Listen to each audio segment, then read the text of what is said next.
Good day and God bless you, and welcome to the Bible reading in chronological order. It's such a privilege to have you with us. We thank the Lord for each of you. Thank you for joining us and for participating with us in this venture of reading through the Word of the Lord together.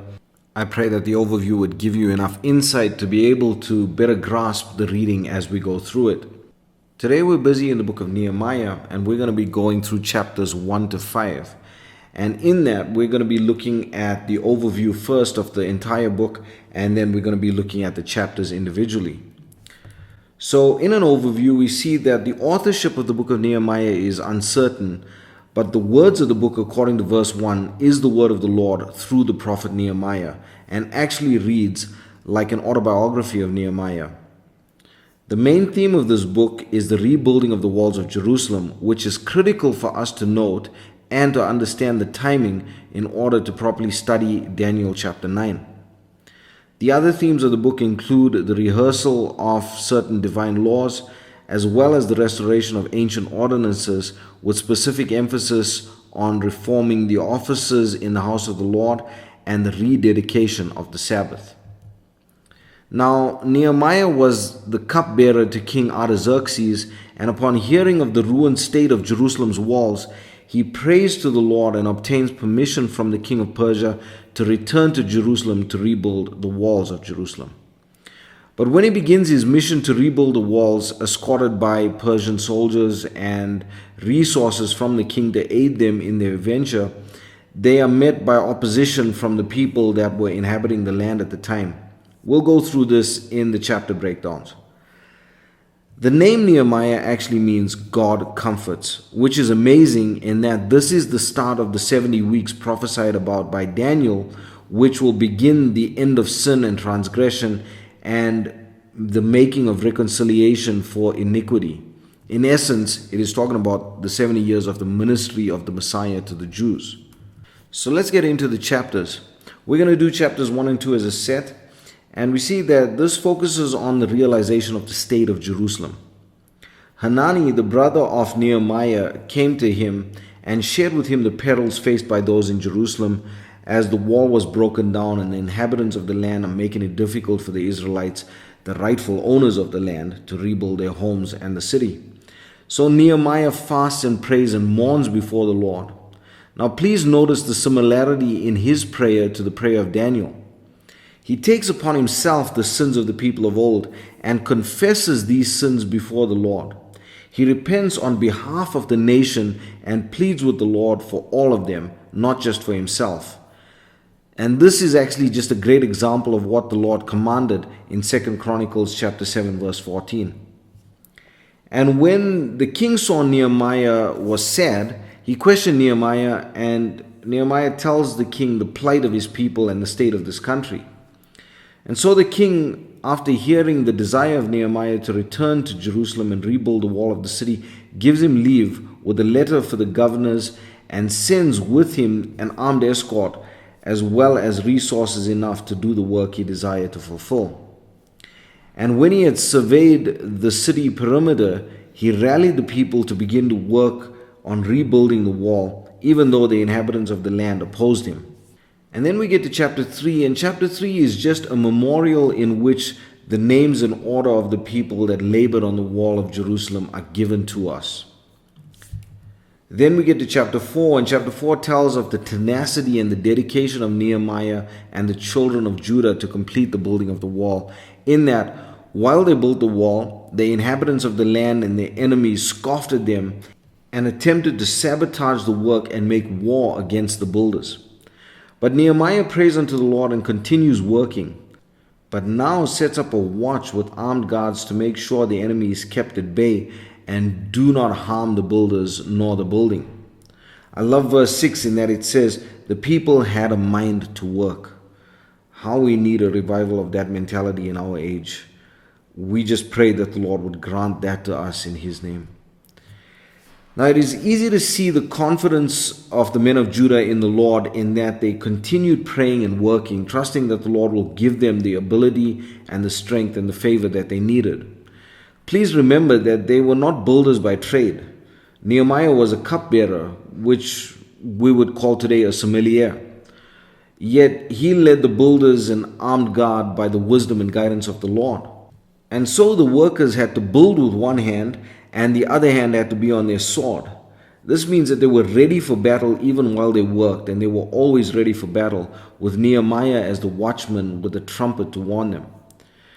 But all their trust was in the Lord, that he would deliver them and would help them. And then we get to chapter 5, in which we read that the people, the men and their wives, came to Nehemiah and complained of their mortgages and their debt and their bondage. They had to buy food and pay taxes, and so they borrowed against their homes and land from the rulers of Judah, which also charged them interest. And so Nehemiah rebukes the nobles and leaders of the children of Judah for selling out their brethren. And he urges them to give back the lands and money and to refrain from charging interest, as this was not allowed of the Lord. And so they obliged. Then Nehemiah called the priests and made an oath with them to fulfill this promise. And so Nehemiah made sure not to take of the bread of the governor, but he and his people made their own provisions so that they did not have to owe anything to anyone, but worked to bring the land of promise into safety. And this is where we're going to leave it for today. I pray that the Lord would bless you and keep you. May his face shine upon you. May he give you peace. God bless you as you enjoy the reading of the word today. The Book of Nehemiah, Chapter 1. The words of Nehemiah the son of Hakaliah.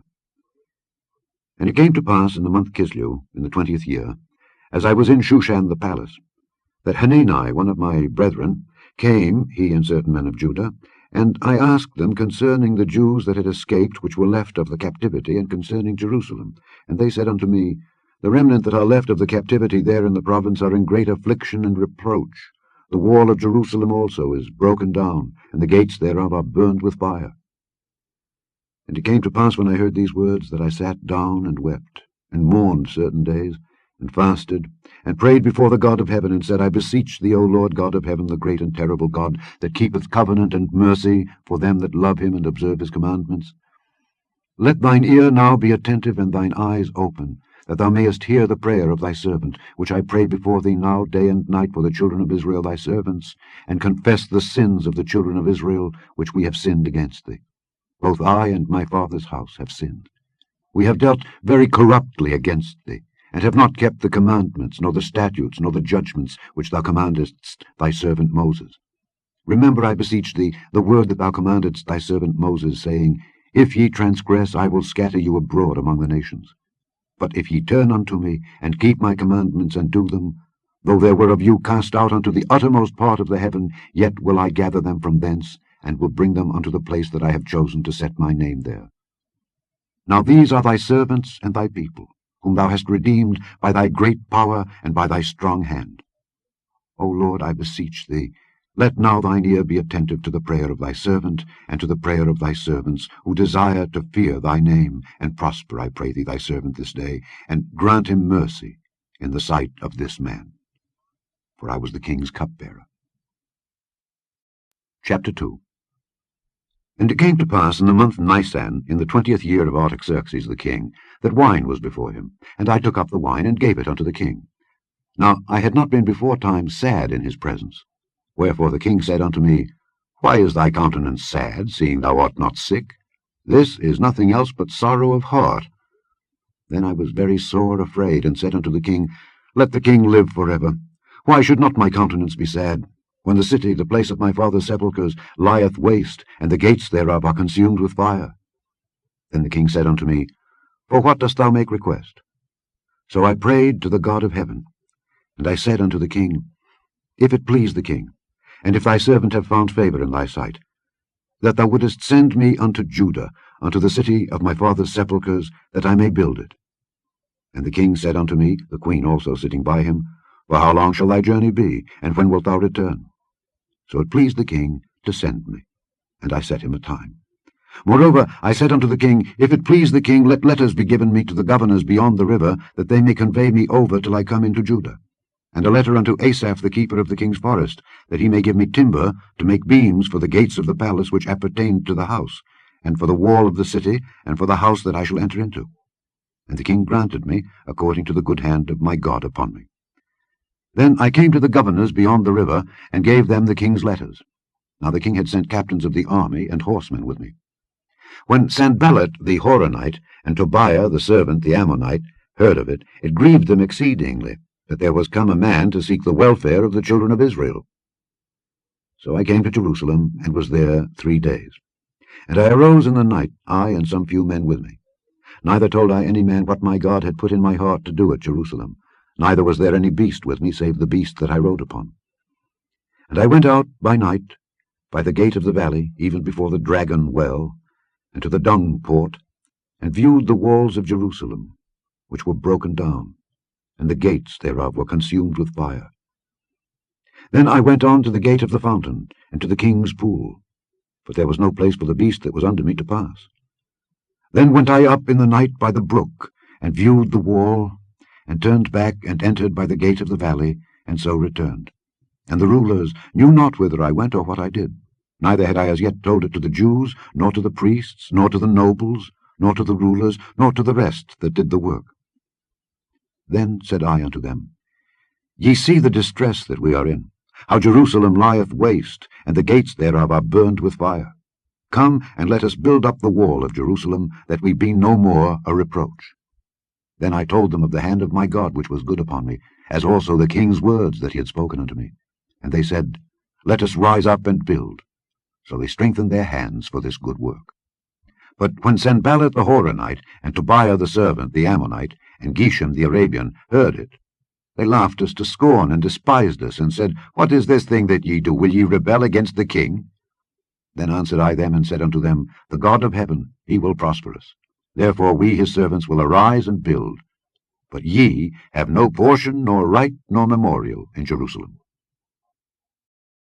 Chapter 3. Then Eliashib the high priest rose up with his brethren the priests, and they builded the sheep gate. They sanctified it, and set up the doors of it. Even unto the tower of Meah they sanctified it, unto the tower of Hananeel. And next unto him builded the men of Jericho, and next to them builded Zachar the son of Imri. But the fish gate did the sons of Hasenaah build, who also laid the beams thereof, and set up the doors thereof, the locks thereof, and the bars thereof. And next unto them repaired Meremoth the son of Urijah the son of Koz, and next unto them repaired Meshullam the son of Berechiah the son of Meshezabeel, and next unto them repaired Zadok the son of Baana, and next unto them the Tekoites repaired, but their nobles put not their necks to the work of their lord. Moreover, the old gate repaired Jehoiada the son of Paseah, and Meshullam the son of Besodiah. They laid the beams thereof, and set up the doors thereof, and the locks thereof, and the bars thereof. And next unto them repaired Melatiah the Gibeonite, and Jadon the Meronothite, the men of Gibeon and of Mizpah, unto the throne of the governor on this side the river. Next unto him repaired Uzziel the son of Harhiah of the goldsmiths. Next unto him also repaired Hananiah the son of one of the apothecaries, and they fortified Jerusalem unto the broad wall. And next unto them repaired Rephaiah the son of Hur, the ruler of the half part of Jerusalem. And next unto them repaired Jediah the son of Harumath, even over against his house. And next unto him repaired Hattush the son of Hashabniah. Malchijah the son of Harim, and Hashab the son of Pahath-Moab, repaired the other piece, and the tower of the furnaces.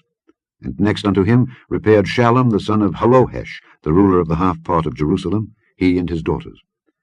The valley gate repaired Hanan, and the inhabitants of Zanoah. They built it, and set up the doors thereof, the locks thereof, and the bars thereof, and 1,000 cubits on the wall unto the dung gate.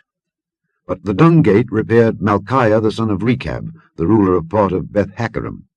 He built it, and set up the doors thereof, the locks thereof, and the bars thereof. But the gate of the fountain repaired Shallum the son of Colhozi, the ruler of part of Mizpah. He built it, and covered it, and set up the doors thereof, the locks thereof, and the bars thereof, and the wall of the pool of Siloah by the king's garden, and unto the stairs that go down from the city of David. After him repaired Nehemiah the son of Azbuk, the ruler of the half part of Beth-zur, unto the place over against the sepulchres of David, and to the pool that was made, and unto the house of the mighty. After him repaired the Levites, Rehum the son of Bani. Next unto him repaired Hashabiah the ruler of the half part of Keilah in his part. After him repaired their brethren, Bavai the son of Henadad, the ruler of the half part of Keilah. And next to him repaired Ezer the son of Jeshua, the ruler of Mizpah, another piece over against the going up to the armory at the turning of the wall. After him Baruch the son of Zabbai earnestly repaired the other piece, from the turning of the wall unto the door of the house of Eliashib the high priest. After him repaired Meremoth the son of Urijah, the son of Koz, another piece, from the door of the house of Eliashib even to the end of the house of Eliashib. And after him repaired the priests, the men of the plain. After him repaired Benjamin and Hashab over against their house. After him repaired Azariah the son of Maaseiah, the son of Ananiah, by his house. After him repaired Binnui, the son of Henadad, another piece, from the house of Azariah unto the turning of the wall, even unto the corner. Palal the son of Uzai over against the turning of the wall, and the tower which lieth out from the king's high house, that was by the court of the prison. After him Pedaiah the son of Parosh. Moreover, the Nethinims dwelt in Ophel unto the place over against the water gate toward the east, and the tower that lieth out. After them the Tekoites repaired another piece, over against the great tower that lieth out, even unto the wall of Ophel. From above the horse gate repaired the priests, every one over against his house. After them repaired Zadok the son of Immer over against his house. After him repaired also Shemaiah the son of Shechaniah, the keeper of the east gate. After him repaired Hananiah the son of Shelemiah, and Hanan the sixth son of Zalaph, another piece. After him repaired Meshullam the son of Berechiah over against his chamber. After him repaired Malchiah the goldsmith's son unto the place of the Nethinims and of the merchants, over against the gate Mifkad, and to the going up of the corner. And between the going up of the corner unto the sheep gate repaired the goldsmiths and the merchants.